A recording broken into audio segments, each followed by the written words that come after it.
You know it, you love it. It's the potato chip. In our culture, it comes in just about every shape and size, and we use it for almost everything. Some of you might even be munching on some right now. But what do we really know about it? Where did it come from? And more importantly, why was the world's most popular snack invented as an insult? If you think the answer is simple, you're not totally wrong, but also not totally right. Because the potato chip is a curious concoction that blends culinary history, a bit of accidental genius, and a dash of petty revenge into one crunchy and satisfying thing we know today. So get ready, because we're about to uncover the strange, salty, and storied journey of the potato chip. Before we go all the way back, let's look at what we have now.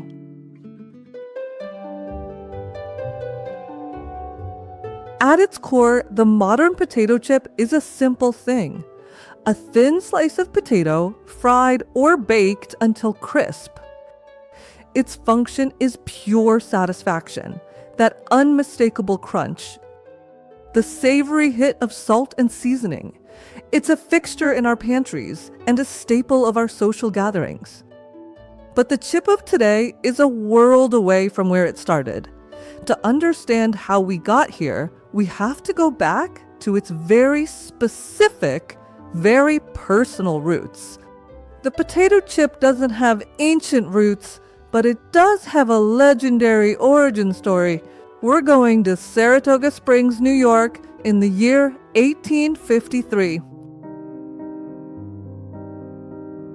Our setting is Moonflake House, a high-end resort, and our protagonist is the chef, George Crumb.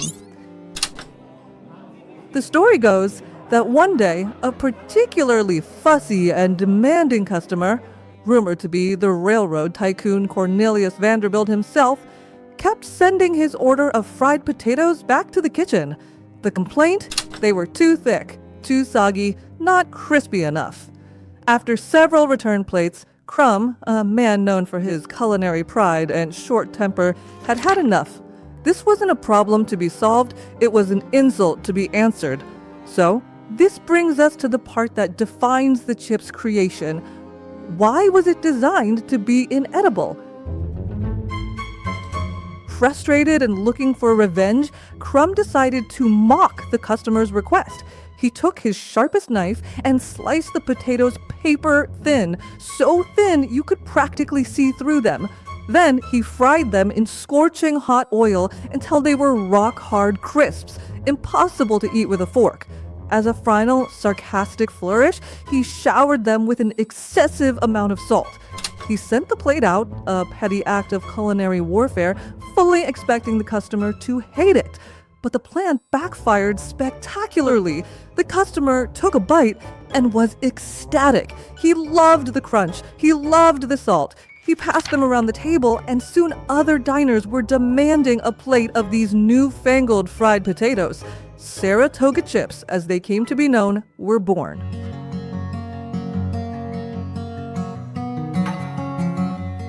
The potato chip as we know it owes a lot to one person, Laura Scudder. For decades, Saratoga chips were a restaurant delicacy. If you wanted to buy them to take home, they were scooped out of barrels or tins, leaving them stale and crushed by the time you got home. In the 1920s, Scudder, who owned a chip company in California, had a revolutionary idea. She took 2 sheets of wax paper and asked her employees to iron 3 sides shut, creating a small, airtight pouch. They would fill the bag with chips and iron the top closed. This was the invention of the modern chip bag. It was a massive hit. The bag kept chips fresh and stopped them from getting crushed. It allowed chips to be mass-produced, branded, and sold in grocery stores for the first time, taking them from the restaurant to the living room. But as chips went mainstream, something fundamental was missing: flavor. And potato chips taste better than other regularly made Ruffles or nothing. For years, chips were sold plain, often with a separate sachet of salt inside the bag that you had to sprinkle on yourself. However, in the 1950s, this all changed thanks to Joe Spud Murphy, the owner of an Irish chip company called Tayto. He and his employee, Seamus Burke, developed the technology to add seasoning directly onto the chip during production. In 1954, they released the world's first ever flavored chips, cheese and onion, and salt and vinegar. This was a massive shift. It forced manufacturers worldwide to reformulate. The chip was no longer just a salted snack, it was now a canvas for a universe of flavors, paving the way for the industry we know today. Interestingly, the flavors we love are a distinctly local phenomenon. In many countries, American flavors are downright puzzling. But just as industrial versions took over, a counter-movement began. We've seen a renaissance of artisanal and kettle-cooked chips, which use a slower frying method closer to Crumb's original, resulting in a harder, crunchier chip. And then there's the great Pringles controversy. Made from a slurry of potato dough pressed into shape, are they even chips? That's a debate for another day. Thanks to this history, we are now living in a golden age of choice, from mass-produced classics to small-batch artisanal creations with flavors ranging from wasabi ginger to Canadian ketchup. So, was the potato chip really invented as an insult? To put it simply, yes, but it failed. What began as a chef's petty revenge against an annoying customer transformed into a completely different mass-market icon. The spiteful origin remains purely historical, a nod to its accidental creation, not its modern purpose. So there you have it, the strange, salty, and storied journey of the potato chip. It's not quite what it started as, but it has a century and a half of history behind it, a form factor born from innovation, and a place in our culture that started with an act of glorious, delicious spite. It reminds us that even the simplest things, a crunchy snack, a crinkling bag, can have surprisingly deep roots.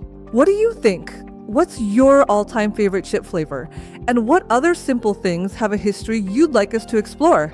Let us know in the comments below. Thank you for joining us on this journey. Don't forget to like, subscribe, and stay tuned for more stories woven through the smallest details.